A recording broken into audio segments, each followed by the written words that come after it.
어쨌든 소재 쪽은 계속 투자를 하고 있었잖아요. 근데 캐즘이 있었지만 단 한 번도 포스코홀딩스는 그 투자를 멈춘 적이 없습니다. 계속 하고 있었어요. 그래서 전 그걸 보면서 이 사람들이 진짜 이쪽 소재를 정말 이 시장을 앞으로 크게 보고 있구나 라는 생각이 들었어요. 우리나라 기업도 다 그래요. R&D 진행하고 투자 계속 했거든요. 그게 이제 나중에 이제 시장 점유율을 가져온다는 말씀을 제가 옛날에 드린 적이 있었는데, 리튬 생산 라인의 본격 가동, 그리고 철강 회사에서 더하기 핵심 소재사로 체질이 같이 지금 개선되는 게 올해 되고 있는 상황이고요. 그 리튬 생산이 이게 실제로 이제 판매가 시작되고 이제 숫자로 들어오는 게 올해 3분기, 4분기. 그렇기 때문에 저는 오히려 지금 열심히 기회 줄 때 매수해 놓는 게 맞다라고 좀 다시 보고 있고요. 캐즘 끝났어요.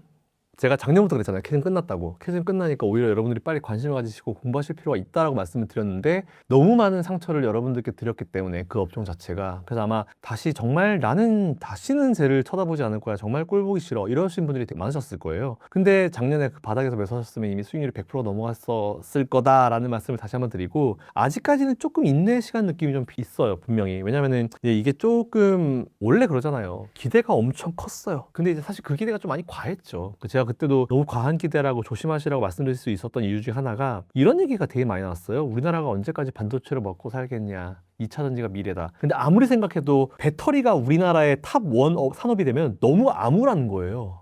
아무리 생각해도 너무 암울한 거예요, 저는. 그래서 야, 이게 참 저게 안 맞는 소린데. 그리고 MSCI 코리아 인덱스를 아무리 봐도 외국인들이 그건데, 거기에 배터리 옛날에 올라와봤자 포스코홀딩스만 몇 번 왔다 갔다 했을 뿐이지 나머지 올라간 적도 없었어요. 그런 상황이었는데 그거를 위주로 밀어붙이니까 정말 많은 분들이 피해를 보셨죠. 뭐 지금 이제 상패를 당하니 막 뭐 이런 거래 정지를 당하니 이런 것들도 많이 나오는 상황이잖아요. 지금은 뭔가 한번 확 붐이 불고요. 거품이 한번 싹 꺼지고 적정 수준까지 내려온 다음에 여기서 진짜 뭔가 이제 채망을 거르고 있는 느낌이 좀 있어요. 이제 좀 뺄 거 빼고 이제 넣고 이제 가릴 거 가리자라고 해가지고, 오히려 저는 지금 이 상황에서는 전기차 시장 성장성에 대한 방향성, 요거는 변함이 없어요, 사실은. 그리고 이제 실적 바닥을 확인하는 과정, 이런 것들. 그래서 저는 오히려 지금 이 매집 구간이 맞다라고 좀 보고 있고, 그것 때문에 항상 제가 뭐 포스코홀딩스라든지 아니면 에코프로 원래 잘 하던 애들이 잘한다는 말씀을 제가 항상 드려왔잖아요. 그래서 저는 오히려 지금 상황에서는 매수 혹은 공부를 시작하셔야 되는 시점이 맞다. 이미 뭐 작년부터 하셨겠지만 하는 구간이 맞다라고 좀 보고 있어가지고, 더 이상 캐즘이라는 단어 가지고 여러분 신경 쓰지 마십시오. 이미 끝났어요. 그거는. 이미 끝났고, 그래서 앞으로 이제 어떻게 예전 가격대를 커버하느냐라고 좀 고민되실 텐데, 예전에는 2차 전지가 전기차만 관련이 있었잖아요. 근데 이제 이거에 다시 불을 붙이는 게 어떤 업종인지 아십니까? AI예요. 네.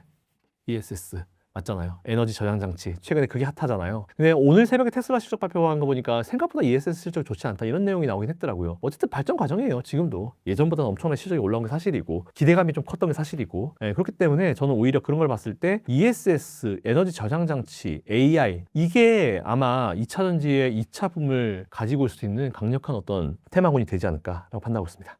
자, 이 얘기는 제가 작년부터 했던 얘기인데요. 작년에 제가 포스코홀딩스 말씀 들었을 때, 작년 기준이에요. 올해는 포스코홀딩스 그냥 매직 구간이다. 올해는 뭐 당장 턴어라운드 하기에 뭔가 딱 보이는 시점은 아니다. 왜? 철강도 엔저를 등에 업고 있는 일본한테 치이고 있지. 하도 수십 년 동안 철강 가지고 먹고 살고 있다가 새로운 매출 만들려고 2차 전지 소재 쪽 들어갔더니 갑자기 캐즘이라고 때리고 있지. 그럼 뭐 양쪽 다 맞고 있지. 그러면 이제 차라리 돈이라도 놔두고 뭔가 좀 꾸준히 회사를 운영해야 좀 버텨야 되는데, 갑자기 무슨 뭐 조선기업 하나 인수한다고 수조원을 쓰겠다고 그러지. 그래서 제가 그때 무슨 말씀드렸냐면, 포스코는 진짜 우리가 앞으로 한 1, 20년 이상 살 미래를 봤을 때 정말 얻어맞고 있는 거 지금 다 얻어맞고 있는 상황이다. 더 이상 얻어맞을 것도 없다. 이렇게 말씀을 드렸어요. 오히려 그럴 때 매수를 해야 되는 기업 아니겠냐, 이런 말씀을 드렸고, 제가 그때 포인트 잡아드렸던 게, 어쨌든 소재 쪽은 계속 투자를 하고 있었잖아요. 근데 캐즘이 있었지만 단 한 번도 포스코홀딩스는 그 투자를 멈춘 적이 없습니다. 계속 하고 있었어요. 그래서 저는 그걸 보면서 이 사람들이 진짜 이쪽 소재를 정말 이 시장을 앞으로 크게 보고 있구나 라는 생각이 들었어요. 우리나라 기업도 다 그래요. 다 R&D 진행하고 투자 계속 했거든요. 그게 이제 나중에 이제 시장 점유율을 가져온다는 말씀을 옛날에 드린 적이 있었는데, 리튬 생산 라인의 본격 가동, 철강 회사에서 더하기 핵심 소재사로 체질이 같이 지금 개선되는 게 올해 지금 되고 있는 상황이고요. 그 리튬 생산이 이게 실제로 이제 판매가 시작되고 이제 숫자로 들어오는 게 올해 3분기, 4분기. 그렇기 때문에 저는 오히려 지금 열심히 기회 줄 때 매수해 놓는 게 맞다라고 좀 다시 보고 있고요. 그리고 이제 원료 수직 계열화의 가치가 부각되는 시점이 딱 지금이거든요. 그래서 저는 오히려 포스코홀딩스는 제가 뭐 말씀을 꽤 오래 드려왔어요. 그래서 제가 처음 말씀드렸던 사신 분들은 매수가 아직 아래쪽일 수도 있겠다는 생각이 좀 있긴 있어요. 근데 아마 올라왔을 거예요. 왔다 갔다 하겠지만 손실이다 하더라도 비중이 적으면 추가 매수해서 단가 낮추는 건 괜찮고요. 없으신 분들은 지금도 신규 매수 괜찮다라고 보고 있고, 뭐 이와 함께 그럼 2차 전지 중에 뭐가 좋아요? 그냥 원래 잘하던 애들 있죠. 에코프로 그룹, 배터리 3사, 이런 기업들을 하시면 됩니다. 일단 뭐 에코프로 그룹 얘기를 해보면은 주가 조정으로 어쨌든 가격 부담은 확 줄었어요. 확 줄어든 상황이고 이 상황에서 이제 리튬 가격의 반등 그리고 양극재 출하량의 회복이 조금 동반이 되어야지만 뭔가 주가의 본격적인 반등이 시작되지 않을까라 판단되고 있는데 저는 중장기적 관점으로는 보유하는 게 지금은 맞다고 봐요. 그리고 없으신 분들도 에코프로 그룹은 매수하시는 게 맞다라고 좀 보고 있거든요. 그리고 이제 예전에 한참 공매도의 공격을 많이 받았었잖아요. 근데 공매도 중지되면서 많이 청산이 됐고 그거에 대해서 되게 라이트해졌고 그리고 이제 예전처럼 이제 공매도가 그렇게 강하게 들어오진 않을 거예요. 근데 원래 상승한 종목에는 공매도 들어오는데 이번에 올라갈 때는 진짜 예전에는 기대감이었지만 이번에는 이제 실적 베이스로 이제 올라가고 실적 밑에서 받쳐줄 거기 때문에 그러니까 뭔가 실적이 명확해지지 않으니까 이 기업들이 못 올라가는 거예요. 근데 저는 올해 하반기, 3분기, 4분기 그 이유가 저는 이제 기점이라 보고 있어가지고 오히려 매수하실 수 있는 정말 좋은 기회가 지금이 아닌가라는 판단을 하고 있습니다.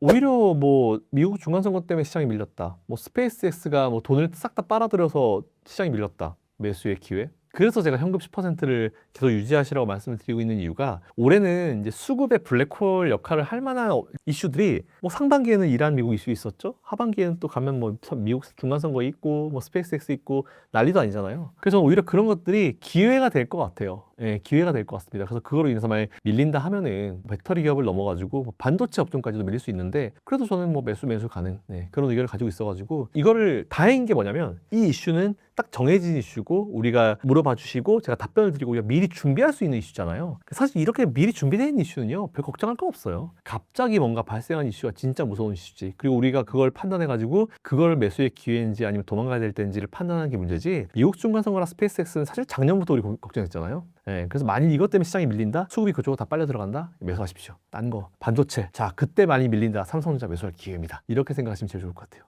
전 진짜 그때 정말 열심히 막았거든요. 진짜 열심히 정말 모든 제가 나갈 수 있는 방송을 나가서 진짜 열심히 막았어요. 제가 원래는 그렇게 막 광풍이 부는 업종에 대해서 발언하는 거 별로 안 좋아하거든요. 왜냐면 발언해봤자 내가 욕밖에 안 먹으니까. 저를 갖다가 딱 뭔가 뭐 사명감은 아니고 뭔가 딱 이제 이건 진짜 멘트 해야겠다. 저의 심기를 건드렸던 멘트가 딱 그거였었어요.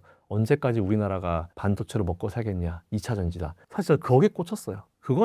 저는 그거는 아니라 봐요. 정말 심한 욕을 하고 싶은데 욕을 하는 건 아닌 것 같고요. 이미 뭐 우리가 기다리는 건 외국인 투자자들, 기관 투자자들이고 그들이 바라보는 우리나라 시장은 정말 MSCI 코리아 인덱스 같은 데 딱 나와 있는데 2차 전지가 우리나라 먹고 살린다. 뭐 그럴 수 있죠. 근데 제가 그때 뭐라고 했냐면은 먹고 살릴 수 있는 업종 중에 하나는 될 겁니다. 하지만 반도체를 넘어가지 못할 거예요.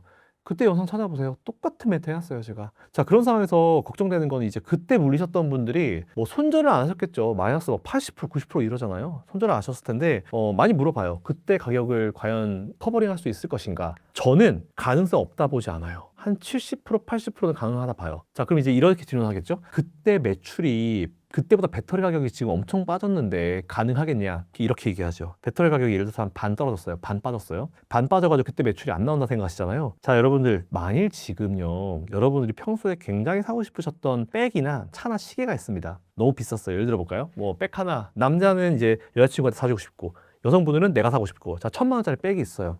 조금만 한 20-30%만 싸면 살 것 같은데 근데 그게 갑자기 500만 원으로 떨어졌어요. 어떡하시겠어요? 수요가 더 올라가죠. 그러니까 이게 가격이 떨어지잖아요. 수요가 올라가요. 결국은 이제 매출이 뭐예요? 가격 더하기 얼마나 팔렸느냐잖아요. 높으면은 비싸서 못 사는 사람들이 있어요. 그래서 그때 제가 뭐라고 했냐면은 배터리 가격이 비싸가지고 지금 살 수 있는 건 테슬라와 중국의 서포트를 받는 중국의 전기차 기업밖에 없다. 루시드 리비안 같은 기업들이 배터리를 못 산다. 확보를 할 수 없다. 너무 비싸기도 하고 너무 오래 기다려야 돼가지고. 그래서 루시드 리비안 같은 기업들이 그때는 전기차를 못 만들었어요. 다른 기업들 못 만들었어요. 근데 배터리 가격이 떨어지니까 루시드 리비안 같은 애들이 붙어버리잖아요. 루시드 리비안 CEO들이 요즘에 말 많이 해요. 옛날에 말 한마디 있는지 없는지도 몰랐던 CEO들 있잖아요. 지금 멘트 많이 합니다. 그리고 이제 여러 개 기업들이 엄청 많이 뛰어들었잖아요. 전기차 시장 파이는 원래 테슬라랑 BYD만 장악하고 있다가 떨어지니까 다 들어오잖아요. 그러다 보니까 늘어나게 되겠죠. 그거예요. 배터리 가격이 떨어졌다고요? 전 요즘에 제가 예전에 그런 말씀 드린 적 있잖아요. 제가 진짜 전기차 사고 싶을 때가 진짜 나이스 타이밍인 것 같다고. 그때가 이제 타이밍인 것 같다고. 저 지금 전기차 보고 있어요. 뭐 살까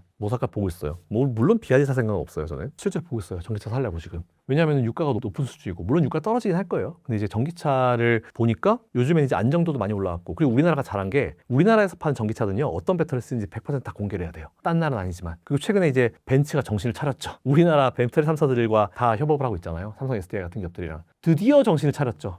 이런 것들이 이제 사필 규정이라 표현을 하는데 싼 걸 버리고 이제 원래 조금 비싸지만 퀄리티 좋은 우리나라 삼원계로 왔다. 네, 이런 상황에서 만약 우리나라 정부가 더 잘하라고 이제 서포트를 해주잖아요. 그 우리나라 기업들이 더 잘할걸요. 이런 것들만 조금만 서포트만 되면은 오히려 저는 충분히 더 투자를 할 수 있는 상황이 돼서 결과론적으로 주가가 어쨌든 그 가격이 매출이 그 주가를 만든다 봤을 때는 지난번 그 높은 자리 있잖아요.